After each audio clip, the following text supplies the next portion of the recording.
Barren Lands Cry. Delilah Delboon had sworn she'd never let another man decide her fate, but when her father's debt came due, Beau McGraw came to collect. He smirked, tilting his hat.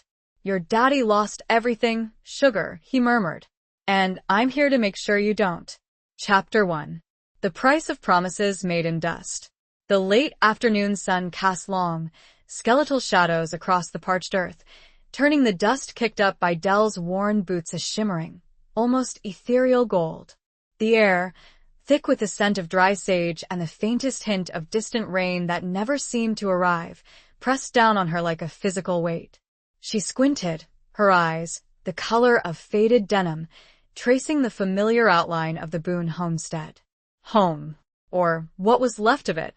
The once proud ranch house, with its peeling white paint and sagging porch, stood as a testament to years of relentless sun and creeping despair. The corrals, mostly empty now, echoed with the ghosts of horses long gone, sold off piece by piece to stave off the inevitable. Her father, bless his stubborn heart, had held on as long as he could, clinging to a legacy that was crumbling faster than he could shore it up. Dell tightened her grip on the worn leather reins of her aging mare, Bess. The mare shifted, snorting softly, sensing the tension that radiated from Dell like heat from the sun-baked ground. She'd ridden out to the north pasture, hoping to find some solace in the vast, unforgiving landscape, a landscape that had always been her sanctuary. But today, even the endless horizon offered no comfort. The letter, tucked deep inside her worn leather vest, felt like a brand against her skin. She didn't need to read it again. The words were etched into her memory, stark and unforgiving. Her father's debt. A debt she hadn't known existed, a secret he'd carried like a stone in his gut until it had finally crushed him. And now it was hers.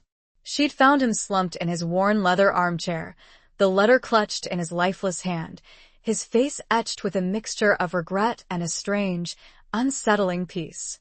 The doctor, old Doc Miller, had called it a heart attack, but Dell knew better. It was a broken heart, shattered by the weight of promises he couldn't keep.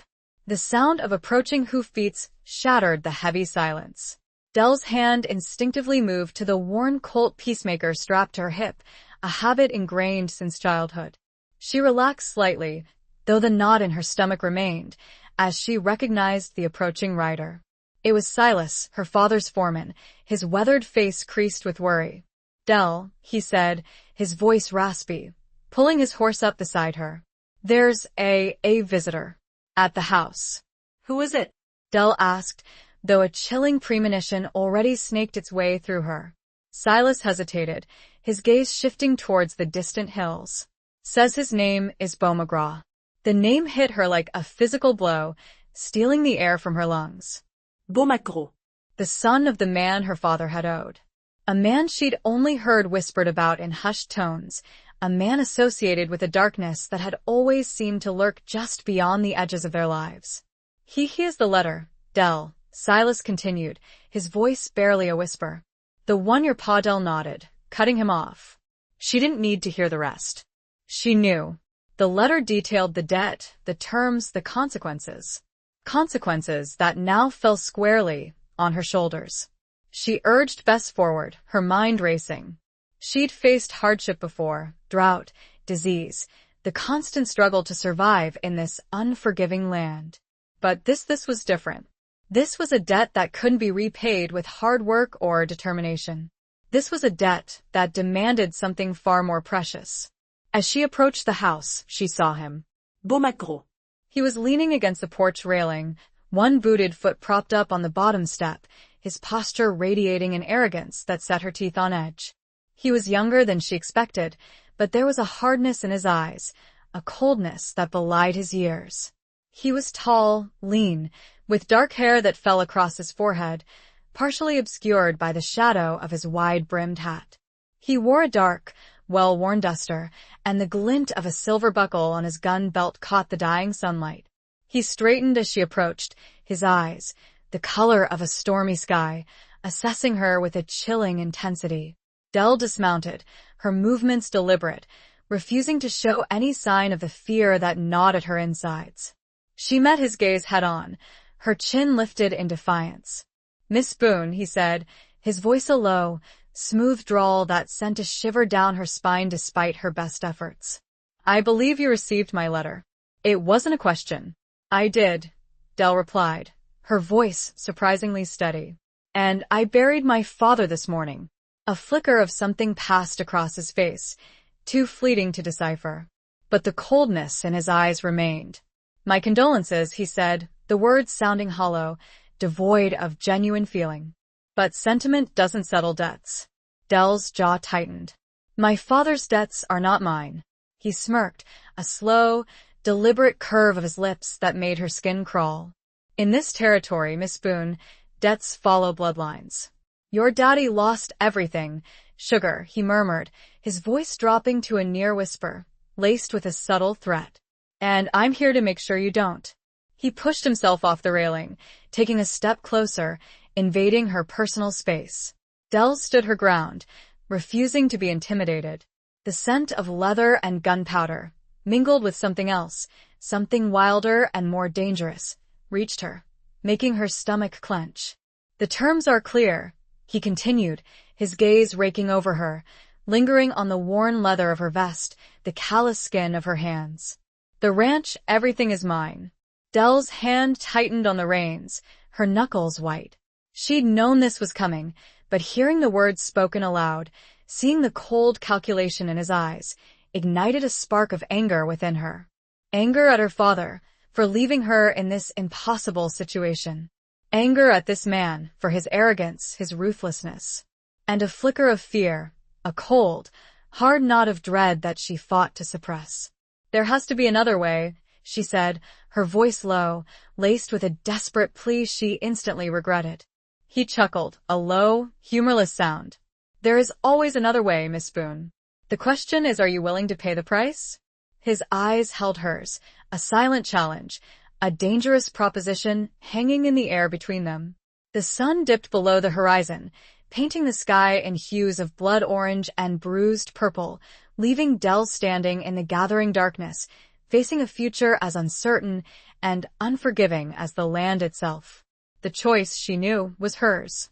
But the consequences would be etched in dust and blood. Chapter 2. Shadows on the Boone homestead.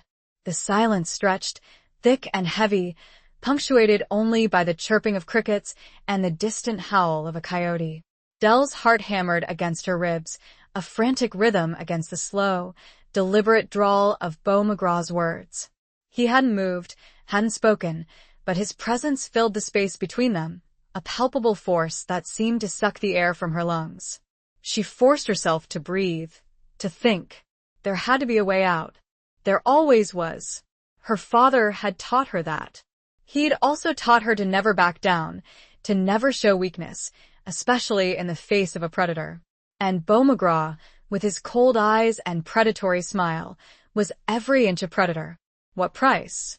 she asked, her voice steadier than she felt.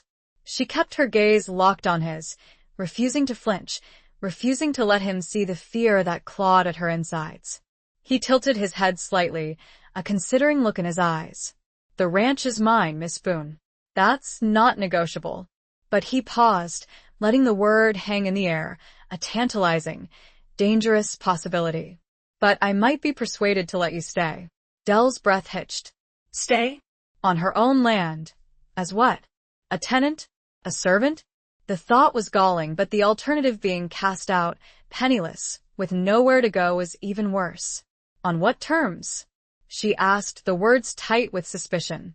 He took another step closer, his shadow falling over her, engulfing her in his presence. She could smell the faint scent of tobacco and horses on him, a scent that was both familiar and unsettling. "You work for me," he said, his voice low, his gaze intense. "You run the ranch, just like you did for your father. But the profits, they're mine. You get a roof over your head, food on the table, and my protection." Protection. The word hung in the air, heavy with unspoken implications. Protection from what? From other creditors? From the harsh realities of the frontier? Or from him? Dell's mind raced.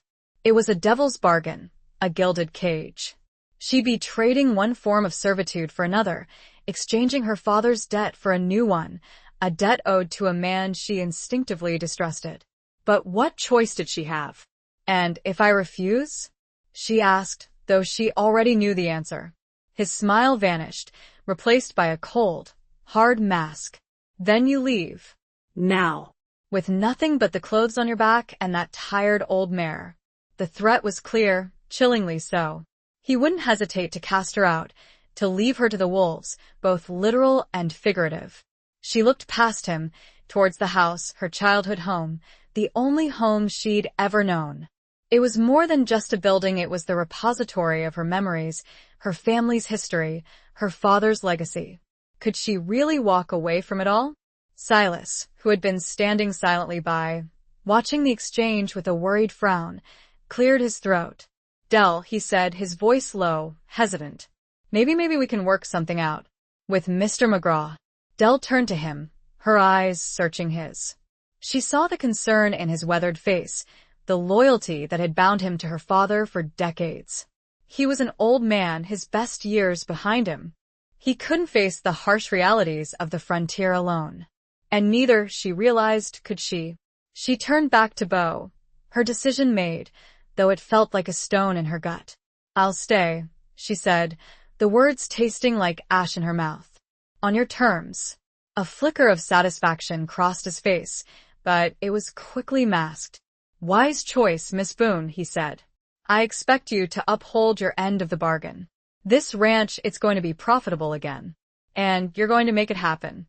He turned, heading towards the house, his spurs jingling softly on the wooden porch steps. "I'll be staying in the main house, of course," he said, without looking back. "You can have your old room. Silas can stay in the bunkhouse." Dell watched him go, her fists clenched at her sides. She'd made a deal with the devil, and she knew, deep down, that she'd just stepped into a world far more dangerous than she could have ever imagined. The shadows on the Boone homestead had just deepened, and she was trapped within them, bound by a debt and a bargain she couldn't escape. The sun had set, leaving only the cold, hard reality of her new life under the watchful gaze of Beau McGraw. The air grew colder, or perhaps, she mused inwardly, that cold originated from a place far deeper than any evening breeze could ever reach. Chapter 3. A bargain struck under a bleak sky. The first week under Beau McGraw's rule was a study in controlled tension. Dell found herself constantly on edge, her senses heightened, acutely aware of his presence in the house, on the ranch, in her very existence. He was like a hawk, circling, watching, always present, even when he was out of sight. He rose before dawn, his movements quiet but purposeful, and the smell of strong, black coffee would drift through the house, a constant reminder of his occupation. He spent his days surveying the land, assessing the livestock, making notes in a small, leather-bound book he always carried. He spoke little, but his eyes missed nothing. Dell, in turn, threw herself into the work, driven by a mixture of defiance and a desperate need to prove her worth, to herself as much as to him. She mended fences, tended to the remaining livestock, and oversaw the few hands that Silas had managed to retain. She worked until her muscles ached and her hands were raw, seeking refuge in the physical exhaustion, a temporary reprieve from the constant, gnawing anxiety that had become her constant companion. Meals were a silent, strained affair. Beau would sit at the head of the long, oak table, the same table where Dell had shared countless meals with her father, and Dell would sit opposite him, the distance between them feeling like a vast, unbridgeable chasm. They ate in silence, the only sounds the clinking of cutlery and the occasional sigh from Silas, who sat hunched and uncomfortable at the far end of the table. One evening, as the sun dipped below the horizon, painting the sky in hues of fiery orange and deep violet, Dell was returning from the south pasture, where she'd been checking on a small herd of cattle. She was tired, dusty, and her spirits were low. The cattle were thin, the grazing sparse, and the prospect of turning the ranch around seemed increasingly daunting. As she approached the house, she saw Beau standing on the porch, silhouetted against the fading light. He was smoking a thin cigar, the smoke curling around his head like a halo. He watched her approach, his expression unreadable. Dell dismounted, tethering Bess to the hitching post. She walked towards him, her steps slow, deliberate. She wasn't afraid of him, she told herself. But she couldn't deny the unsettling effect he had on her. The south pasture is in poor shape, she said, her voice flat, devoid of emotion. The cattle need more grazing. He nodded, taking a slow drag from his cigar. I saw that, he said. There's a spring a few miles west. We'll drive them there tomorrow. Dell frowned. That's Crow territory, she said. We've never grazed there before. The Crows were a local Native American tribe, known for their fierce independence and their protectiveness of their land. Her father had always avoided conflict with them, respecting their boundaries, maintaining a fragile peace. Bo shrugged, his eyes glinting in the fading light. Times change, Miss Boone, he said. We need that grazing. And I don't intend to let a few natives stand in my way. Dell's jaw tightened. They're not just a few natives, she said, her voice rising slightly. They're people, with their own rights, their own land. He raised an eyebrow, a mocking smile playing on his lips. Sentimentality doesn't run a ranch, Miss Boone, he said. Survival does. And right now, this ranch needs to survive. There are other ways, Dell insisted. We can negotiate. Trade, he laughed, a short, harsh sound. Negotiate? With savages? I think not. We'll take what we need. Dell's anger flared, hot and fierce. You can't just take it, she said, her voice trembling with indignation. That's stealing. It's wrong. He stepped closer, his eyes locking on hers. Wrong? He repeated, his voice soft, dangerous. You're in no position to lecture me on right and wrong, Miss Boone. You're here because of your father's wrongdoings. Don't forget that. The words stung, a brutal reminder of her precarious situation. She was at his mercy, bound by a debt she couldn't repay, forced to comply with his demands, however distasteful. She looked away, her gaze fixed on the distant horizon, the last sliver of the sun disappearing below the edge of the world. The sky was a canvas of deep blues and purples, vast and indifferent. She felt a sudden, overwhelming sense of loneliness, a feeling of being utterly alone in a world that had turned cold and hostile. We'll drive the cattle tomorrow, Bo repeated, his voice firm, brooking no argument. Be ready at dawn. He turned and walked back into the house, leaving Dell standing alone in the gathering darkness, the bleak sky mirroring the despair that settled over her heart. The bargain she'd struck felt heavier than ever, a crushing weight that threatened to suffocate her. And she knew, with a chilling certainty, that the price she was paying was far greater than she'd ever imagined. The distant drums of the Crow people began to beat, a low, rhythmic pulse that echoed the unease in her soul. Chapter 4. Echoes of a Life Left Behind. The next morning dawned cold and gray, a fitting reflection of Dell's mood.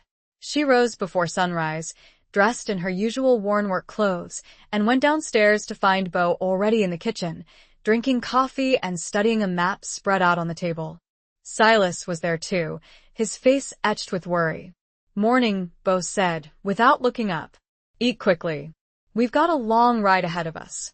Dell poured herself a cup of coffee, the bitter liquid doing little to dispel the knot of anxiety in her stomach. She ate a few bites of the breakfast Silas had prepared, bacon and eggs, but her appetite was non-existent. The drive to the western spring was long and arduous. The terrain was rough, rocky, and the air was thick with dust. Dell rode alongside Bo, her silence a stark contrast to his occasional curt instructions. She kept glancing towards the distant hills, half expecting to see Crow warriors appearing on the horizon. They reached the spring by midday. It was a small oasis, a pool of clear, cool water surrounded by a patch of surprisingly lush grass.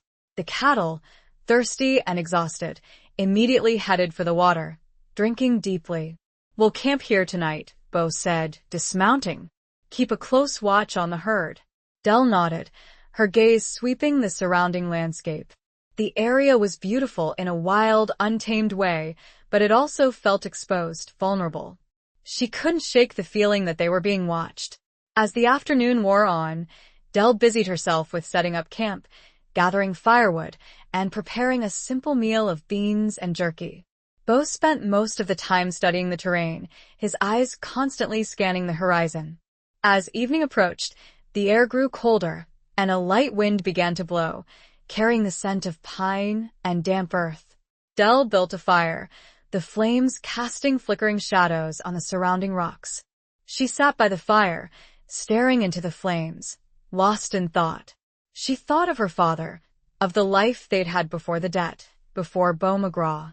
She remembered the laughter, the shared meals, the quiet evenings spent on the porch, watching the sunset. It seemed like a lifetime ago, a distant dream that had faded into the harsh reality of her present. "Penny for your thoughts," Beau said, his voice startling her. She hadn't heard him approach. He was standing behind her, his shadow falling over her, his presence both unsettling and strangely comforting. She shrugged, not wanting to reveal the depth of her despair. "Just thinking about the past," she said. He sat down beside her, close enough that she could feel the warmth radiating from his body. He didn't speak for a moment, just stared into the fire, his expression thoughtful. "Your father, he was a good man," he said, surprising her. Dell looked at him, her eyes searching his. She saw no trace of mockery in his face, only a hint of something else. Sadness? Regret? "He made mistakes," she said, her voice soft. "But he tried. He always tried." "Bonoded. We all make mistakes," he said. "The trick is learning from them." He looked at her then, his eyes meeting hers, and for a moment, Dell saw a flicker of vulnerability in their depths, a hint of the man beneath the cold, hard exterior. It was a fleeting glimpse, quickly masked, but it was enough to make her heart skip a beat. "Why did you come here?" she asked, the question slipping out before she could stop it. "Why didn't you just sell the ranch?" He shrugged, turning his gaze back to the fire. "I had my reasons," he said. "This land, it has potential." And he paused, hesitating. "And I owed your father something too." Dell frowned. "What do you mean?" He was silent for a long moment, the only sound the crackling of the fire and the distant howl of a coyote. "He saved my life," he said finally, his voice low, almost a whisper. "Years ago, when I was just a boy." Dell stared at him, stunned. This was a side of Beau McGraw she'd never seen before, a side that hinted at a past far more complex than she'd imagined. The echoes of a life left behind, a life before the debt, before the bitterness, before the coldness, were suddenly swirling around them, carried on the night wind, whispered in the crackling flames. The silence that fell between them now was different, charged with a new, unsettling intimacy. The fire crackled, and Dell felt a shiver run down her spine that had nothing to do with the cold. Chapter 5. The cold comfort of a stranger's gaze. The revelation hung in the air between them, a fragile bridge across the chasm of their circumstances. Dell struggled to reconcile the image of the ruthless debt collector with the man who had just admitted to owing her father a life debt. It was a jarring juxtaposition, a crack in the facade he presented to the world. "Tell me," she said, her voice barely above a whisper. Beau hesitated, his gaze fixed on the dancing flames. He seemed to be wrestling with some internal conflict, weighing the cost of revealing a part of himself he clearly kept guarded. Finally, he began to speak, his voice low and rough, the words seemingly dragged from a deep, hidden place. "It was a long time ago," he said. "I was reckless, young and foolish. I got mixed up with the wrong crowd, a gang of outlaws, cattle rustlers. We were ambitious. We tried to rob your father." Dell's eyes widened. Her father, the quiet, gentle rancher, had faced down a gang of outlaws? It was hard to imagine. "There was a shootout," Beau continued, his voice distant, as if he were reliving the memory. "I was shot. Left for dead. Your father, he found me. He could have left me there to die. He should have. But he didn't. He took me in, nursed me back to health. He risked his own life to save mine." He paused, taking a deep breath. "When I was well enough, he set me on my way. He didn't ask for anything in return. He just told me to make something of my life. To be better." He looked at Dell then, his eyes filled with a mixture of gratitude and something else. Shame? Regret? I didn't listen, he said, his voice laced with self-reproach. Not for a long time. I went back to my old ways. But I never forgot him. I never forgot what he did for me.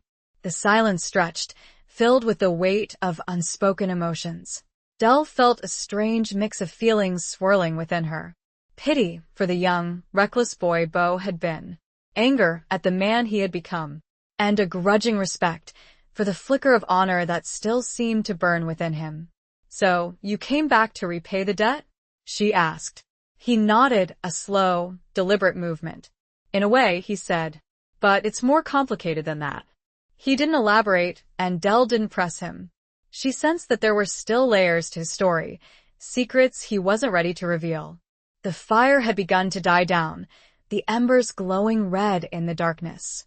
The wind had picked up, whistling through the rocks, carrying the scent of approaching rain. We should get some sleep, Bo said, rising to his feet.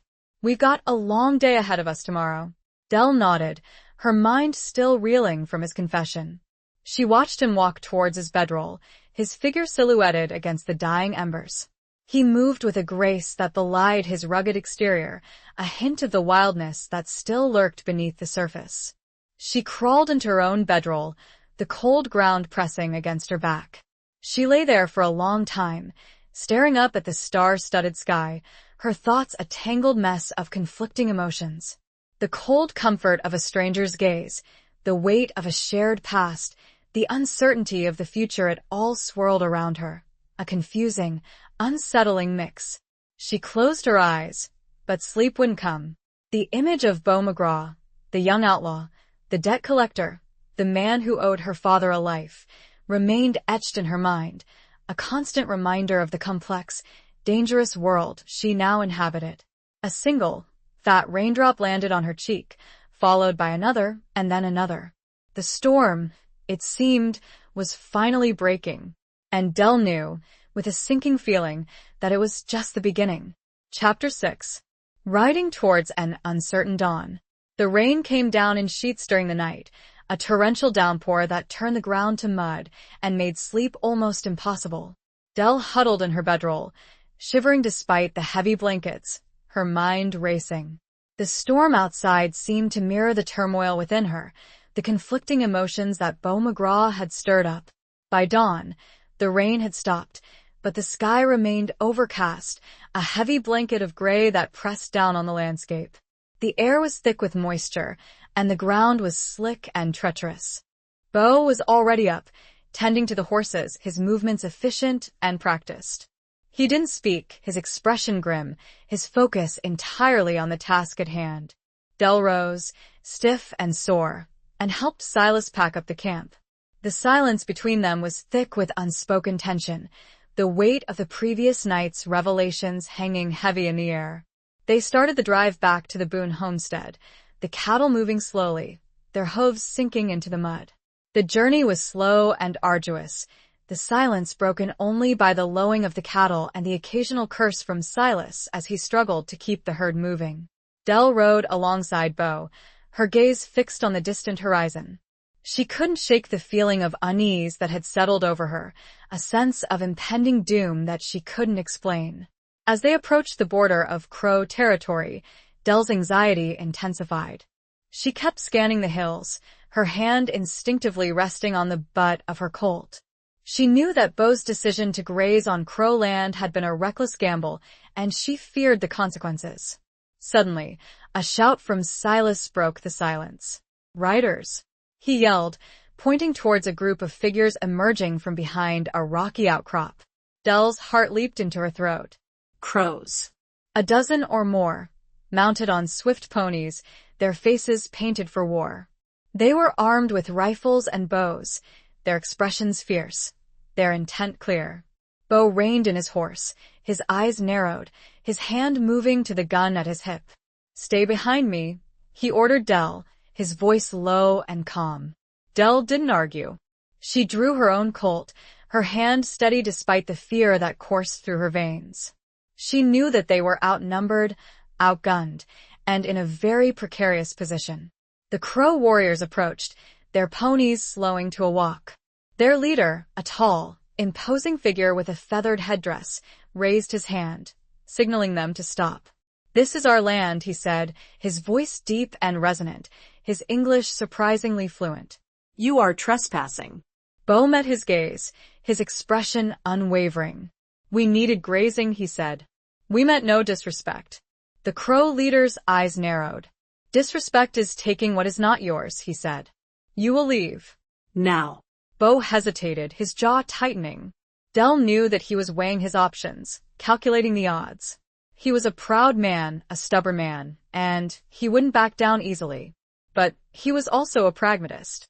He knew that a fight would be disastrous. "We will leave," he said finally, his voice grudging. "But we will be back." The Crow leader's expression didn't change.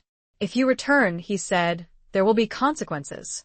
He turned his pony, signaling his warriors to follow. They rode away, disappearing back into the hills, leaving Del and Bo standing in the mud, the silence heavy with the unspoken threat. Bo turned to Del, his face a mask of anger and frustration. "Let's go," he said, his voice curt. They continued the drive back to the Boone homestead, the tension between them palpable. Del knew that they had averted a disaster, but the encounter had left her shaken.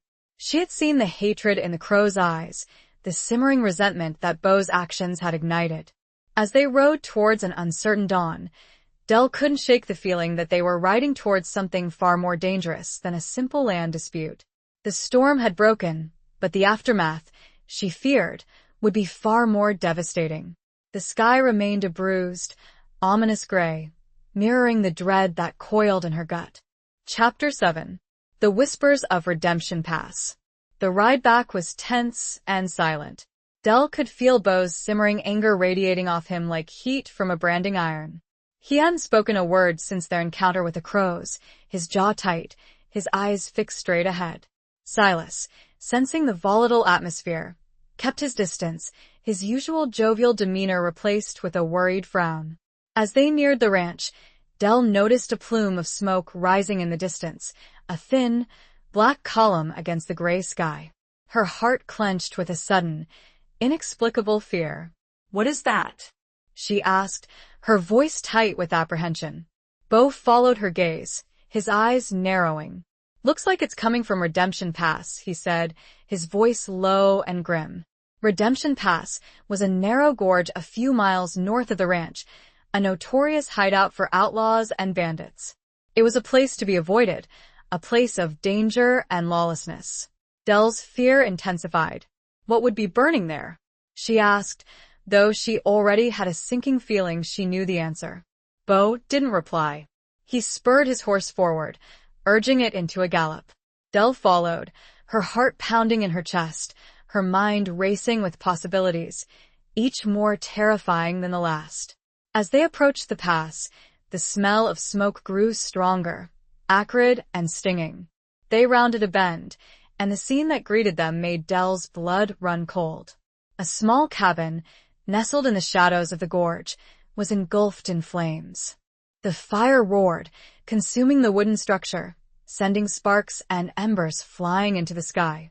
Several figures were milling around the burning cabin, their faces illuminated by the flickering flames. They were rough-looking men, armed with rifles and pistols, their expressions hard and ruthless. Outlaws. Bo reined in his horse, his eyes scanning the scene, his hand resting on the butt of his gun. "Stay here," he ordered Del, his voice low and urgent. "But," Del began, her voice filled with protest. "Stay here," he repeated, his gaze unwavering. "That's an order." He dismounted, handing his reins to Silas. He walked towards the burning cabin, his movements slow and deliberate, his posture radiating a dangerous calm. Del watched him, her heart in her throat. She knew that he was walking into a potentially deadly situation, but she also knew that he wouldn't back down. He had a code, a twisted sense of honor, and he wouldn't hesitate to defend what he considered his, even if it meant risking his life. She dismounted, ignoring his order, and followed him, keeping a safe distance behind. She couldn't just stand by and watch, not knowing what was happening, not knowing if he was safe.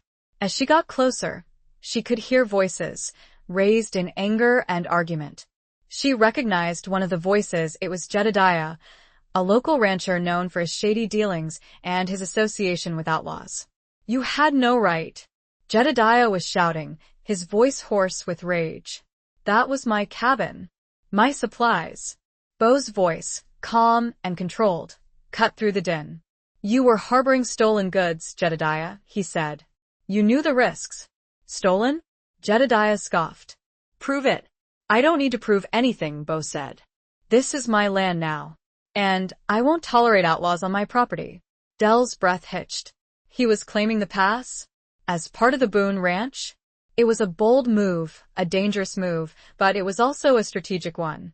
Controlling the pass would give him a significant advantage, a way to control the flow of goods and people through the area. The argument continued, escalating in intensity.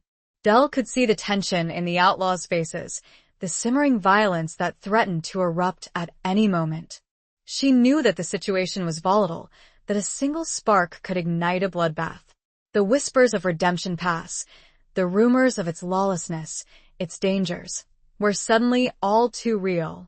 Dell felt a shiver run down her spine, a premonition of the darkness that was closing in. The flames of the burning cabin danced, casting long, flickering shadows, a visual representation of the fiery conflict brewing. Chapter 8. Scars Beneath the Surface. The standoff at the burning cabin reached a boiling point. Jedediah, his face contorted with rage, made a sudden move, reaching for the gun at his hip. Bo was faster. In a blur of motion, he drew his own Colt, the metallic click echoing in the tense silence. "Don't be a fool, Jedediah," Bo said, his voice low and deadly, his aim unwavering. "Drop it." The other outlaws tensed, their hands hovering over their own weapons. Dell, watching from the shadows, held her breath, her heart pounding in her chest. She knew that a single shot could trigger a bloodbath, and she was caught in the crossfire. Jedediah hesitated, his eyes darting between Bo's gun and the faces of his men.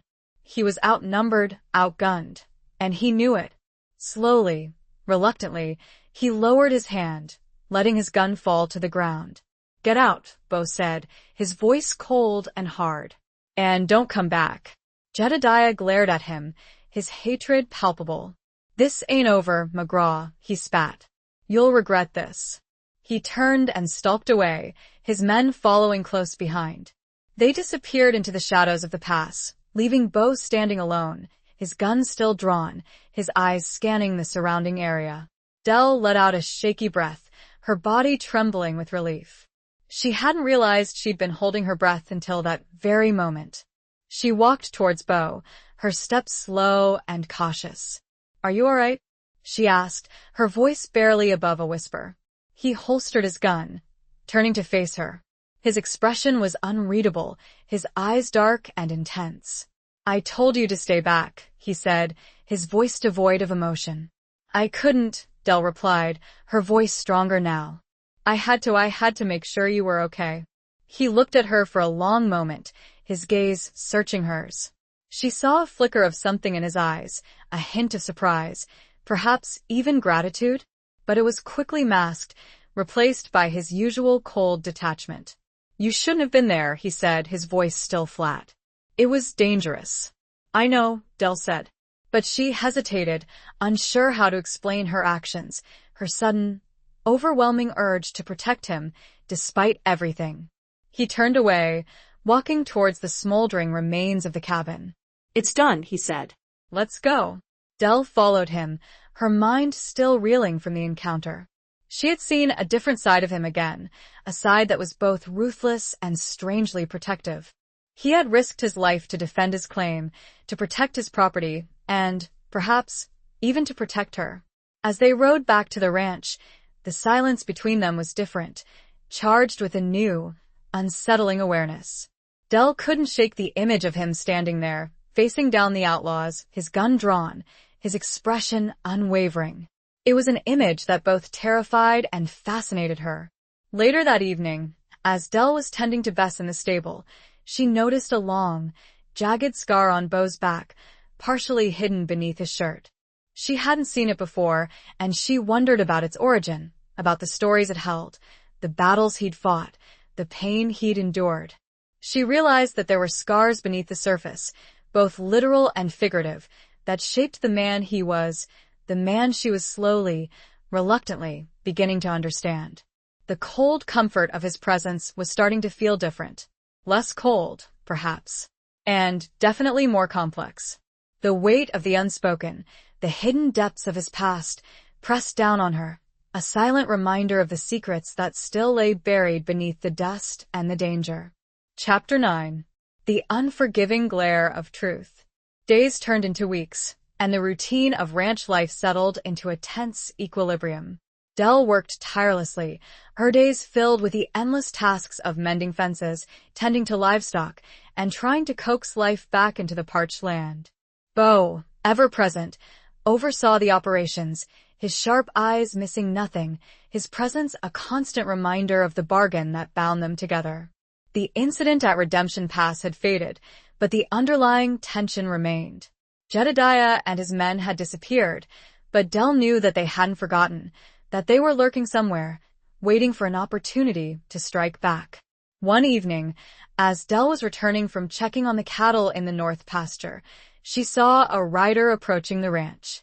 It wasn't Silas, and it wasn't anyone she recognized. The rider was a young woman, dressed in worn riding clothes, her face dusty and tired. Dell watched her approach, her hand instinctively moving to the colt at her hip. She didn't trust strangers, especially not in these uncertain times. The woman reined in her horse a few feet from Dell, her eyes, dark and intense, assessing her with a mixture of curiosity and suspicion. "I'm looking for Beau McGraw," she said, her voice surprisingly strong, despite her weary appearance. Dell's heart skipped a beat. A woman? Looking for Beau? A wave of unexpected jealousy washed over her, a feeling she quickly suppressed. "He's here," Dell replied, her voice carefully neutral. "May I ask who's calling?" The woman hesitated, her gaze shifting towards the house. Tell him it's Sarah," she said. Sarah Miller. The name meant nothing to Dell, but she saw a flicker of recognition in the woman's eyes, a hint of a shared past, a connection that made Dell's stomach clench. She nodded, turning towards the house. "I'll tell him," she said. She found Beau in his office, poring over ledgers and maps, the room lit by the warm glow of a kerosene lamp. He looked up as she entered, his expression questioning. "There's a woman here to see you," Dell said, her voice tight. "Says her name is Sarah Miller." Beau's reaction was instantaneous and profound. His face paled, his eyes widened, and he pushed himself back from the desk, his chair scraping against the wooden floor. He looked shaken. "Sarah?" he repeated, his voice barely a whisper. "Here?" He didn't wait for a reply. He brushed past Dell, heading towards the door, his movements urgent, almost frantic. Dell followed him, her curiosity piqued, her jealousy simmering beneath the surface. She watched as he greeted the woman, his voice soft, his expression a mixture of surprise and something else. Relief? Affection? They spoke for a few moments, their voices low, their words inaudible to Dell. Then, Beau led the woman into the house, leaving Dell standing alone in the yard, feeling like an outsider, an intruder in a drama she didn't understand. She went back to the stable, her mind racing. Who was Sarah Miller? What was her connection to Beau? And why had her arrival shaken him so profoundly? The questions gnawed at her, fueling her unease, her suspicion. She felt a growing sense of dread, a premonition that this woman's arrival would change everything, that the fragile equilibrium of her life on the ranch was about to be shattered. As the evening wore on, Dell couldn't shake the feeling of being watched, of being excluded. She saw the light on in Beau's office, and she imagined them in there, talking, sharing secrets, forging a connection that excluded her. The unforgiving glare of truth, the harsh reality of her situation, pressed down on her. She was nothing more than a debtor, a worker, a pawn in Beau McGraw's game. And this woman, this Sarah Miller, was clearly something more. The silence of the night was broken only by the occasional murmur of voices from the house, a constant reminder of the hidden depths, the unspoken truths that lay beneath the surface of her already complicated life. Chapter 10. Between a Rock and a Heart's Desire. Dell spent a restless night, tossing and turning in her bed, her mind plagued by unanswered questions and a growing sense of unease. Sarah Miller's arrival had thrown everything into disarray, stirring up emotions Dell didn't want to acknowledge, feelings she thought she'd buried deep. The next morning, Dell rose early, determined to confront Beau, to demand answers. She found him in the kitchen, alone, drinking coffee. Sarah was nowhere to be seen. "Who is she?" Dell asked, her voice blunt, her patience worn thin. Beau looked up, his expression guarded. He didn't pretend to misunderstand. "She's an old friend," he said, his voice carefully neutral. "An old friend?" Dell repeated, her voice laced with skepticism. "That's all?" He hesitated, his gaze shifting away from hers. "She's someone I used to know. A long time ago. Before my father?" Dell asked, the question heavy with unspoken implications. He nodded, his jaw tightening. "Yes," he said. "Before." Dell felt a knot of anger and resentment tighten in her chest. She didn't know why she cared, why it mattered, but it did. It mattered a lot. "What does she want?" she asked, her voice tight. He sighed, running a hand through his hair. "She's in trouble," he said. "She needs my help." "Trouble?" Dell repeated. "What kind of trouble?" He didn't answer, his gaze fixed on the distant horizon, his expression troubled. Dell knew that he was hiding something, that there was more to the story than he was willing to reveal. "She's staying here?" Dell asked, the question a challenge. He nodded. "For a while," he said. "She needs a place to rest." To recover. Dell's frustration grew. She was trapped in this strange, uncomfortable situation, forced to share her home, her life, with a man who was a mystery to her, and now, with a woman who was clearly a significant part of his past. She turned away, heading towards the door. "I'm going to work," she said, her voice cold. She spent the day working tirelessly, trying to lose herself in the physical labor, to escape the turmoil of her emotions. But it was no use. Sarah Miller's presence was a constant, nagging reminder of her own precarious position, of the secrets that Beau kept hidden, of the feelings she was struggling to control. As evening approached, Dell found herself drawn back to the house, unable to resist the urge to see them, to understand the dynamic between them. She saw them sitting on the porch, talking quietly, their heads close together. Sarah was laughing, a light, airy sound that grated on Dell's nerves. Dell watched them, her heart aching with a mixture of jealousy and something else. Longing? Regret? She didn't know what to call it, but it was a powerful, overwhelming feeling, a desire for something she couldn't have, something that was just out of reach. She realized, with a sudden, painful clarity, that she was caught between a rock and a heart's desire. She was bound to Beau by a debt, by a bargain she couldn't escape, but she was also drawn to him, attracted to the very man who held her captive. It was a dangerous, impossible situation, and she didn't know how to navigate it. She was trapped, not just by the circumstances, but by her own conflicting emotions, by the growing realization that she was falling for the very man she should despise. The setting sun cast long, dramatic shadows, mirroring the turmoil within her heart. Chapter 11. The Dance of Defiance and Surrender. The following days were a masterclass in unspoken tension.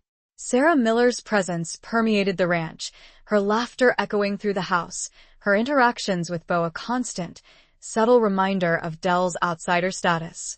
Dell found herself increasingly withdrawn, seeking solace in the solitude of the open range, her work becoming her refuge. She noticed the way Beau looked at Sarah, a tenderness in his eyes that Dell had never seen directed at her. She saw the way they talked, the easy familiarity, the shared history that hung between them like an invisible thread. It ignited a burning jealousy within her, a feeling she both despised and couldn't deny. One afternoon, Dell was returning from the south pasture when she saw Beau and Sarah riding together, their horses close, their heads bent in conversation.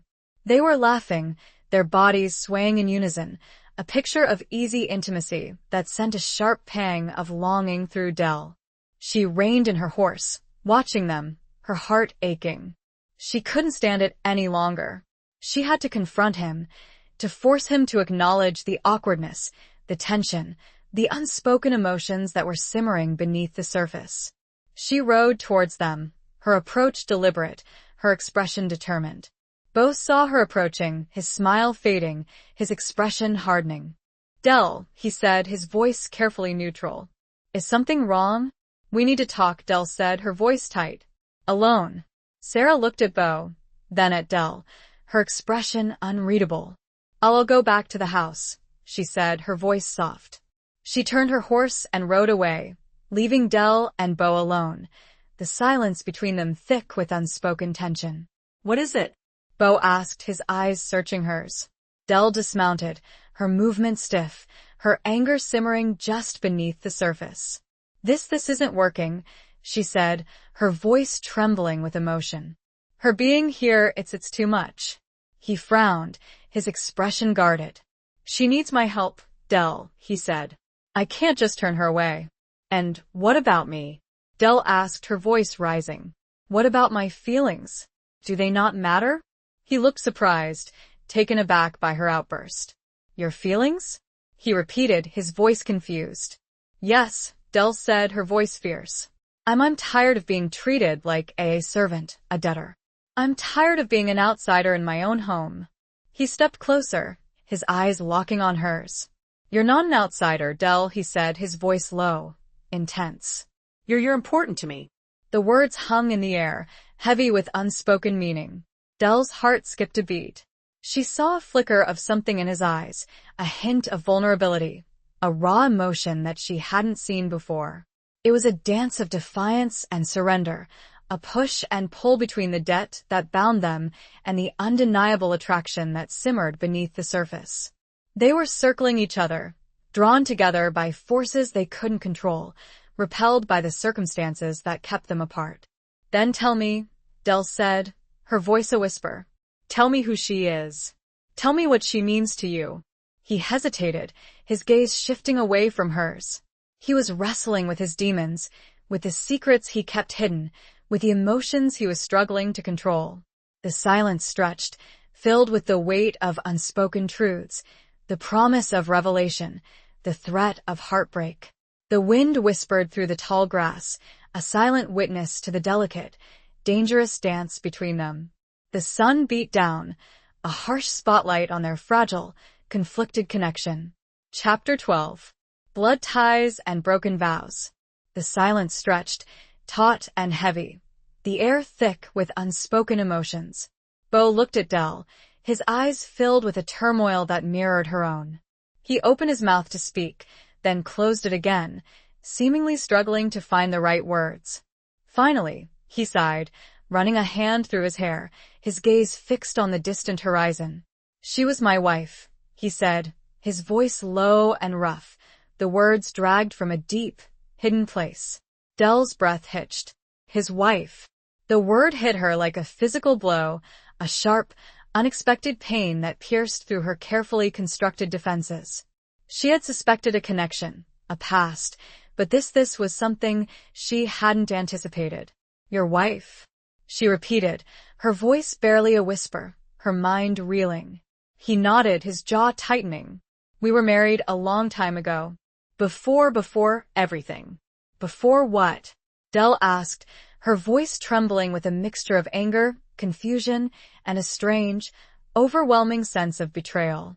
He turned to face her, his eyes filled with a raw pain that she couldn't ignore. "Before I became the man I am today," he said. "Before the debts, the violence, the darkness." He began to pace, his movements restless, agitated. "We were young, foolish. We thought we were in love. We thought we could conquer the world." He stopped, his gaze fixed on some distant memory, his expression haunted. "But things happened. Bad things. I made mistakes. Terrible mistakes." He looked at Dell, his eyes filled with regret. I lost her. Not in the way you think. I pushed her away. I drove her away. I thought I was protecting her, but I was just destroying everything. He paused, taking a deep breath. She left. She had to. And I let her go. I thought it was for the best. I thought I was doing the right thing. He looked at Dell, his eyes pleading for understanding. But I never stopped caring about her. I never stopped wondering what happened to her. Dell felt a strange mix of emotions swirling within her. Anger at his past, at his mistakes. Pity for the pain he clearly still carried. And a grudging respect for the vulnerability he was finally showing her. What happened? She asked, her voice softer now.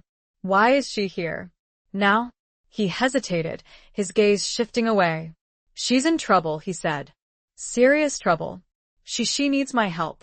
And I owe her that. I owe her everything. He told the story then in fragments, with long silences, revealing the painful truth between pauses. Sarah had remarried, happily it seemed, a good, stable man, a doctor in a growing town a few days' ride to the east. The doctor, however, had run afoul of some very dangerous men with connections to the outlaw element that still lingered in the region. The man was found murdered, and everyone believed Sarah did it in a jealous rage.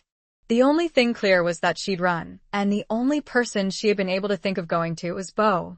Blood ties and broken vows, Dell whispered to herself, realizing the depth of it all. I have to help her, Dell, he said, his voice pleading. I have to. Dell nodded, her heart heavy with a mixture of conflicting emotions. She understood. She understood the pull of the past, the weight of old debts, the lingering power of love, even a broken one. She was caught in the crosscurrents, trapped between her own growing feelings for Beau and the undeniable bond that still existed between him and his former wife. The silence was no longer hostile. It was a shared silence, heavy, filled with an uneasy kind of peace. Chapter 13. The Weight of a Legacy. The revelation of Sarah's past, her connection to Beau, hung heavy in the air, altering the dynamics of the ranch in subtle but significant ways. Dell found herself observing them, watching their interactions, trying to decipher the complex web of emotions that bound them together. She saw the way Beau looked at Sarah, a mixture of tenderness, regret, and a deep-seated protectiveness. She saw the way Sarah looked at him, a blend of gratitude, fear, and a lingering affection that time and circumstance hadn't erased. Dell tried to maintain a distance, to focus on her work, to ignore the constant ache in her heart. But it was impossible. She was drawn into their orbit, caught in the gravitational pull of their shared history, their unspoken connection. One evening, as Dell was preparing dinner, Sarah came into the kitchen, offering to help. It was an awkward, hesitant gesture, a tentative attempt at connection.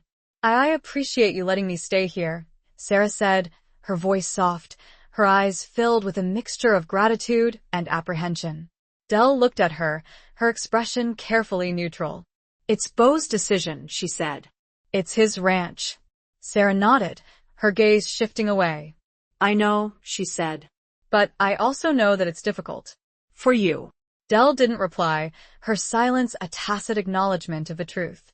Sarah began to chop vegetables, her movements slow and deliberate. He's told me about you, she said, her voice hesitant. About your father, about the debt. Dell's jaw tightened. She didn't want to talk about this, not with her, not with the woman who had once been Beau's wife. He cares about you, Sarah continued, her voice barely above a whisper. I can see it. Dell's heart skipped a beat. She looked at Sarah, her eyes searching hers. She saw no trace of malice, no hint of jealousy, only a genuine concern. He's a complicated man, Dell said, her voice tight. He has a lot of baggage. Sarah nodded, a sad smile playing on her lips. We all do, she said. Especially in this part of the world. They worked in silence for a few moments, the only sound the rhythmic chopping of vegetables and the crackling of the fire in the hearth. He's changed, Sarah said finally, her voice thoughtful. He's harder, colder, but there's still good in him. I see it. Dell didn't reply. She knew that Sarah was right. She had seen glimpses of the good in Beau, the flicker of honor, the vulnerability that he tried so hard to hide. But she also knew that he was capable of darkness, of ruthlessness, of a cold detachment that chilled her to the bone. As the days passed, Dell found herself drawn to Sarah, despite her initial reservations. She saw the pain in Sarah's eyes, the fear that she tried so hard to conceal. She saw the strength, the resilience, the determination to survive. She also saw the way Beau looked at Sarah, the way he protected her, the way he seemed to come alive in her presence. It was a painful reminder of what she couldn't have, of the bond that still existed between them, a bond that transcended time and circumstance. The weight of a legacy, the burden of the past, pressed down on all of them, shaping their lives, dictating their choices, defining their relationships. Dell was caught in the middle, struggling to find her place in this complex, tangled web of love, loss, and redemption. The evening air was heavy with unspoken emotions, a silent testament to the burdens they all carried. Chapter 14. Where Trust Lies Bleeding. The uneasy truce on the ranch was shattered one evening by the arrival of a posse. Dell was in the stable, tending to Bess, when she heard the thunder of approaching hooves. She stepped outside, her heart pounding in her chest, her hand instinctively moving to the colt at her hip. A group of riders, a dozen or more, were approaching the ranch, their faces grim, their expressions determined. They were led by Sheriff Thompson, a hard, unforgiving man known for his strict adherence to the law and his even stricter interpretation of it. Dell recognized several of the men in the posse. They were from the town near where Sarah's husband had been murdered. They were here for her. Beau emerged from the house, his expression hardening as he saw the approaching riders. Sarah followed close behind, her face pale, her eyes filled with fear. Sheriff Thompson reined in his horse a few feet from Beau, his gaze cold and accusing. "McGraw," he said, his voice harsh. "We're here for Sarah Miller. She's wanted for the murder of her husband." Boes Joe tightened. "She's innocent," he said, his voice firm, his gaze unwavering. Thompson scoffed. "That's not what the evidence says," he said. "We have witnesses. We have a motive. She's coming with us." Sarah stepped forward, her voice trembling. "I didn't do it," she said. "I swear. I loved him." Thompson ignored her. "You'll have your chance to tell your story to the judge," he said. "But for now, you're under arrest." He signaled to his men, and two of them dismounted, approaching Sarah with handcuffs. Beau stepped in front of her, blocking their path. "You'll have to go through me," he said, his voice low and dangerous, his hand hovering over his gun. Dell's heart leaped into her throat. She knew that Beau was prepared to fight, to defend Sarah, even if it meant risking his own life, even if it meant defying the law. The tension was palpable, the air thick with the threat of violence. The posse members shifted nervously, their hands moving to their own weapons. Dell knew that she had to do something, to intervene, to prevent a bloodbath. She stepped forward, her voice clear and strong. "Sheriff," she said, "there's been a mistake. Sarah is innocent." "I know it." Thompson turned to her, his eyes narrowed with suspicion. "And how would you know that, Miss Boone?" he asked. Dell took a deep breath, her mind racing.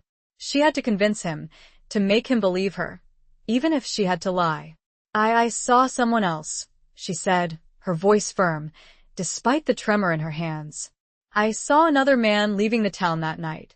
A stranger. He looked suspicious." It was a flimsy lie, a desperate gamble, but it was all she had. Thompson looked at her, his gaze searching hers. He was a shrewd man, a perceptive man, and he wouldn't be easily fooled. "You're lying," he said, his voice flat. Dell's heart sank. She had failed. But then, Beau spoke, his voice surprisingly calm. "She's not lying, Sheriff," he said. "I saw him too." It was a lie, a blatant lie, but it was a lie that carried weight, a lie that came from a man who had a reputation for both ruthlessness and a strange kind of honor. Thompson hesitated, his gaze shifting between Beau and Dell. He was caught in a dilemma, torn between his duty to uphold the law and the nagging doubt that had been planted in his mind. The place where trust lies bleeding was the space between two lies told to cover a truth everyone refused to speak aloud. He faltered. Taking a deep breath, he continued. I need proof, Thompson said finally, his voice grudging. Something more than your word. The silence stretched, heavy with unspoken tension, the fate of Sarah Miller hanging in the balance. The sun dipped below the horizon, casting long, ominous shadows, a visual representation of the precarious situation, the blurred lines between law and justice, between truth and deception. Chapter 15. A storm gathering on the horizon. Bo knew he had to act fast. Sheriff Thompson's hesitation was a temporary reprieve, a window of opportunity that wouldn't last long. He needed proof, something concrete to corroborate Dell's lie, to convince the sheriff that Sarah was innocent. Give me 24 hours, Bo said, his voice firm, his gaze unwavering. I'll find you the real killer. Thompson scoffed. You? He said. You're no lawman, McGraw. You're I'm a man who keeps his word, Bo interrupted, his voice cold and hard. And I'm telling you, Sarah is innocent. I'll prove it. Thompson hesitated, his gaze shifting between Bo and Dell. He knew Bo's reputation, his ruthlessness, his willingness to bend the law to his own purposes. But he also knew that Bo had a code, a twisted sense of honor that he rarely violated. 24 hours, Thompson said finally, his voice grudging. That's all you get.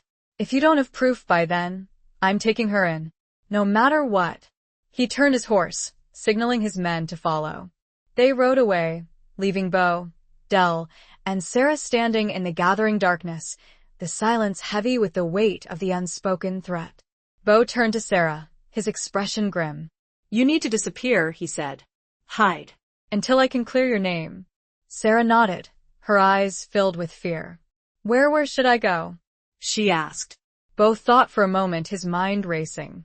He needed a place that was safe, a place that was hidden, a place where Thompson wouldn't find her. Redemption Pass, he said finally. The old abandoned mine. It's the last place they'll look. Dell's heart skipped a beat. Redemption Pass? The outlaw hideout? It was a dangerous place, a place filled with risks. But it was also the most logical choice, the only place where Sarah might be safe.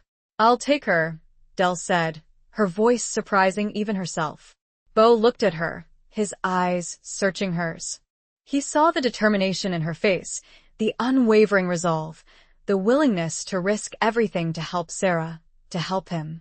Are you sure? He asked, his voice low. Dell nodded. I'm sure, she said. I know the pass. I can get her there safely. Bo hesitated for a moment, then nodded. All right, he said. But be careful. And don't trust anyone.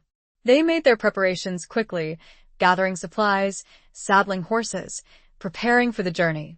The air was thick with tension, with the unspoken fear of what might lie ahead. As Dell and Sarah rode away, disappearing into the darkness, Bo watched them go, his heart heavy with a mixture of worry and something else. Gratitude? Admiration?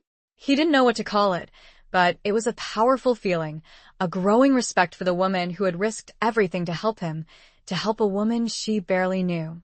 A storm was gathering on the horizon, both literally and figuratively. Dark clouds were rolling in, obscuring the stars, and the wind was picking up, carrying the scent of rain and danger. Bo knew that the next 24 hours would be crucial, that the fate of Sarah Miller, and perhaps his own, hung in the balance. He had a promise to keep, a debt to repay, and a killer to find. The night was dark, and the odds were stacked against him, but he wouldn't back down. He couldn't. The weight of responsibility, the burden of his past, pressed down on him, a constant reminder of the stakes. Chapter 16. The Raw Edge of Reckoning. Dell and Sarah rode through the night, the darkness their only companion. They spoke little, their silence filled with the unspoken fear of what might lie ahead. Dell kept a watchful eye on the surrounding landscape, her senses heightened, her hand never far from the Colt at her hip. They reached Redemption Pass just before dawn, the narrow gorge shrouded in shadows, the silence broken only by the rustling of the wind through the rocks. The abandoned mine was hidden deep within the pass, a dark, gaping hole in the side of the cliff. Dell led Sarah to the mine entrance, dismounting, her movements cautious. "Stay here," she said, her voice low. "I'll check it out." She entered the mine, her Colt drawn, her heart pounding in her chest. The air was cool and damp, and the silence was unnerving, broken only by the dripping of water and the occasional scuttling of unseen creatures. She explored the mine cautiously, her senses on high alert. It was a labyrinth of tunnels and chambers, a dark, dangerous place that felt both empty and strangely alive. She found a relatively dry chamber, a small, secluded space where Sarah could hide. She returned to the entrance, signaling to Sarah to follow. It's not ideal," Dell said, her voice echoing in the darkness. "But it's safe. For now." Sarah nodded, her eyes filled with a mixture of fear and gratitude. "Thank you, Dell," she said, her voice trembling. "For everything." Dell didn't reply. She couldn't shake the feeling of unease that had settled over her, a sense of impending doom that she couldn't explain. They settled into the chamber, making a makeshift camp, sharing the meager supplies they had brought with them. They spoke in whispers, their conversation strained, their thoughts focused on Bo, on the sheriff, on the uncertain future. Meanwhile, Bo was racing against time, searching for the real killer, following the faint trail of clues that Sarah had provided. He rode to the town where Sarah's husband had been murdered, questioning witnesses, gathering information, piecing together the puzzle. He discovered that Sarah's husband, the doctor, had made enemies. He had been treating a young woman, the daughter of a wealthy and powerful rancher, Jedediah, the same man Bo had run off from Redemption Pass. The girl had died, and Jedediah had blamed the doctor, had vowed revenge. Bo realized that Jedediah was the key, that he was the most likely suspect. He tracked Jedediah to a nearby saloon, a rough, lawless place filled with drifters and outlaws. He confronted Jedediah, the two men facing each other across a crowded room, the tension palpable. "You killed him," Bo said, his voice low and deadly, his eyes locked on Jedediah's. Jedediah laughed, a harsh, mocking sound. "Prove it, McGraw," he said. "You got nothing." Bo's hand moved to his gun, his fingers itching to pull the trigger. But he knew that he needed proof, something concrete to take to the sheriff. A fight broke out, a brawl that engulfed the saloon, a chaotic melee of fists and chairs and broken bottles. Bo used the chaos to his advantage, cornering Jedediah, forcing him to confess.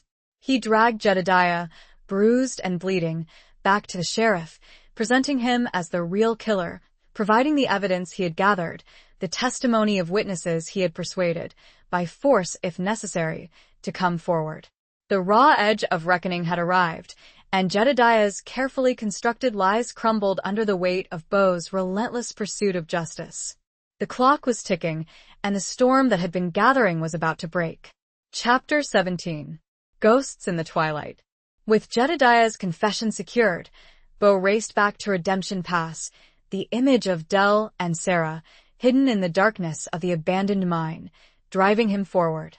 He had kept his promise, he had cleared Sarah's name, but he knew that the danger wasn't over.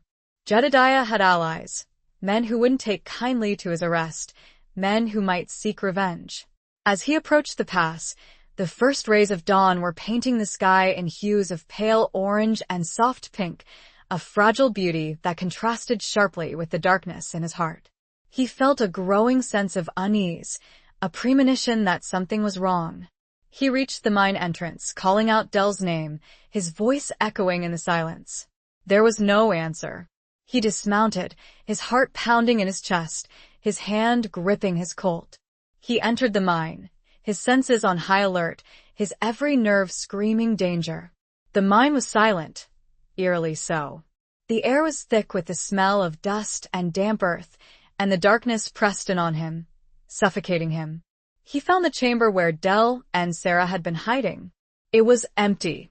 He searched the mine frantically, calling out their names, his voice echoing through the tunnels, his fear growing with each passing moment. He found signs of a struggle, a overturned lantern, a scattering of supplies, a faint trail of blood. He knew then that they had been taken. Jedediah's men had found them. He emerged from the mine, his face a mask of fury and despair. He saw a group of riders in the distance, disappearing into the hills, their figures silhouetted against the rising sun. He knew where they were going. To Jedediah's ranch, a sprawling, isolated spread deep in the heart of the wilderness. He mounted his horse, his mind racing, his heart filled with a cold, hard determination. He would find them. He would rescue them. He would make Jedediah pay. As he rode, he thought of Dell, of her courage, her resilience, her unwavering loyalty. He thought of the way she had looked at him, the flicker of emotion in her eyes, the unspoken connection that had grown between them. He realized, with a sudden, painful clarity, that he had fallen in love with her. He had fallen for the woman he had sworn to protect, the woman who had been bound to him by a debt, the woman who had risked everything for him. The ghosts in the twilight, the shadows of his past, seemed to mock him, reminding him of his mistakes, his failures, his inability to protect the people he cared about. But he wouldn't fail this time. He wouldn't let Dell down. He would save her, even if it cost him his life. The sun rose higher, casting a harsh, unforgiving light on the landscape, a visual representation of the brutal reality that awaited him. He rode on, his heart filled with a mixture of rage, fear, and a desperate, unwavering hope. The chase was on, and the stakes were higher than ever. Chapter 18. The Price of Freedom's Call. Bo rode like a man possessed, the wind whipping past him, the landscape blurring into a streak of greens and browns. He pushed his horse to its limit, driven by a desperate urgency, fueled by the image of Dell, captured, vulnerable, her fate uncertain. He reached Jedediah's ranch under the harsh glare of the midday sun. It was a sprawling, fortified compound, surrounded by high walls and guarded by armed men. It was a fortress, a stronghold, a place built for defense. Bo knew that a direct assault would be suicidal. He needed a plan, a strategy, a way to infiltrate the ranch, to find Dell and Sarah, to rescue them without getting them killed. He circled the ranch, studying the layout, observing the movements of the guards, looking for a weakness, a vulnerability, a way in. He found it, a small, unguarded gate on the backside of the ranch, used for deliveries, a place where the defenses were lax. He waited until nightfall, using the cover of darkness to his advantage. He crept towards the gate, his movements silent, his senses on high alert. He slipped through the gate, unnoticed, entering the ranch undetected. He moved through the shadows, staying close to the walls, avoiding the guards, his heart pounding in his chest. He had to find Dell and Sarah, and he had to get them out. He searched the outbuildings, the stables, the bunkhouses, his search growing increasingly frantic. He found no sign of them. He finally reached the main house, a large, imposing structure, the heart of the ranch. He knew that if they were anywhere, they would be there. He slipped inside, moving through the darkened hallways, his Colt drawn, his every nerve screaming danger. He heard voices, coming from a room at the end of the hallway. He approached cautiously, his steps silent, his breath held tight in his chest. He peered through the doorway, his eyes scanning the room. He saw Dell and Sarah, tied to chairs, their faces bruised and battered, their expressions defiant. Jedediah was there, standing over them, his face contorted with rage, a cruel smile playing on his lips. "You shouldn't have interfered, McGraw," Jedediah said, his voice dripping with malice. "Now you're going to pay." "And so are they." Bo burst into the room, his Colt leveled at Jedediah, his finger tightening on the trigger. "Let them go," he said, his voice low and deadly. Jedediah laughed, a harsh, mocking sound. "You're too late, McGraw," he said. "It's over." A gunfight erupted, a chaotic melee of gunfire and shouting, the room filling with smoke and the acrid smell of gunpowder. Bo fought with a fierce, desperate intensity, driven by his love for Dell, his determination to save her, to protect her. He shot Jedediah, the bullet finding its mark, sending the outlaw sprawling to the floor.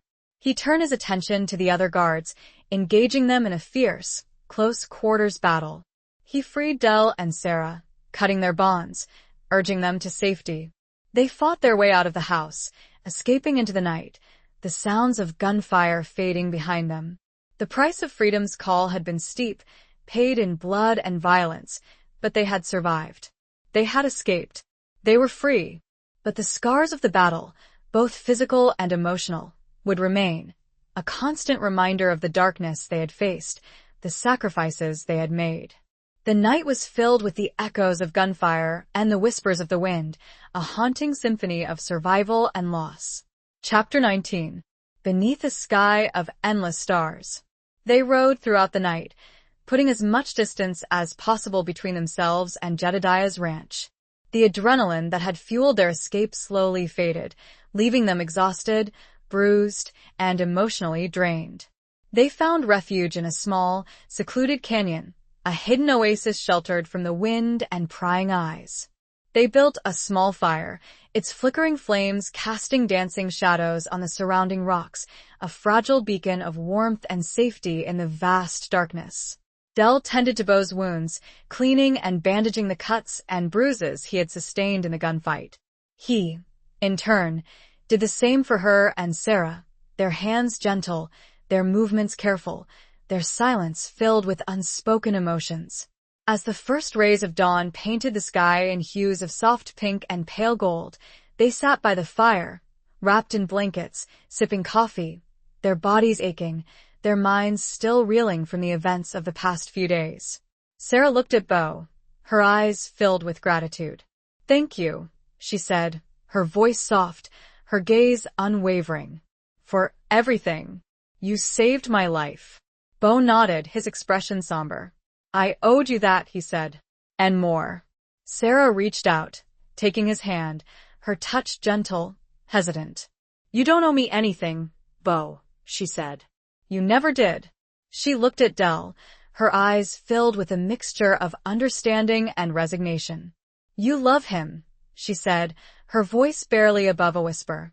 It wasn't a question. Del's heart skipped a beat. She met Sarah's gaze, her own eyes filled with a complex mix of emotions. She couldn't deny it, not anymore. "Yes," she said, her voice firm, despite the tremor in her hands. "I do." Sarah smiled. Assad, Vistal smile. "He's a good man, Del," she said. "Despite everything. He deserves to be happy." She turned back to Beau, her gaze lingering on his face. "I'm leaving," she said, her voice firm. "I'm going back east. Starting over. Making a new life for myself." Beau looked at her, his eyes filled with a mixture of sadness and relief. He knew that it was the right thing, the only thing. "I'm glad," he said, his voice soft. "You deserve that." They embraced, a long, lingering hug filled with unspoken emotions, with the ghosts of the past, with the promise of the future. Sarah mounted her horse, turning to face Del and Beau. "Take care of each other," she said, her voice filled with emotion. She rode away, disappearing into the rising sun, leaving Del and Beau alone, the silence between them filled with a new, uncertain hope. Beau turned to Del, his eyes searching hers. He saw the love in her face, the unwavering loyalty, the courage that had sustained them both through the darkness. He reached out, taking her hand, his touch gentle, hesitant. He began, then faltered, struggling to find the right words. Del squeezed his hand, her gaze unwavering. "I know," she said, her voice soft. "I know." He pulled her close, embracing her, holding her tight, his heart overflowing with a love he had never thought possible. They stood there, beneath a sky of endless stars, their bodies close, their hearts beating as one, their future uncertain, but filled with a fragile, tentative hope. The past was behind them, the scars would remain, but the future was theirs to create. The vastness of the sky seemed to echo the limitless possibilities that stretched before them, a promise of a new beginning, a new life, forged in the crucible of adversity and love. Chapter 20. The final confrontation of hearts and horizons. The days that followed were a period of healing, of recovery, of rebuilding. Del and Beau returned to the Boone Ranch, the the physical and emotional scars of their recent ordeal a constant reminder of the darkness they had faced, the sacrifices they had made. They worked side by side, tending to the ranch, rebuilding the fences, caring for the livestock, their shared labor a testament to their resilience, their determination to create a new life together. The news of Jedediah's death and the subsequent dismantling of his outlaw gang spread quickly through the territory. Sheriff Thompson, satisfied that justice had been served, closed the case, leaving Dell and Bo to rebuild their lives in peace. But the past, like a persistent shadow, lingered. Dell still carried the weight of her father's debt, the burden of the bargain she had struck with Bo. She knew that the ranch was technically his, that she was still, in a sense, indebted to him.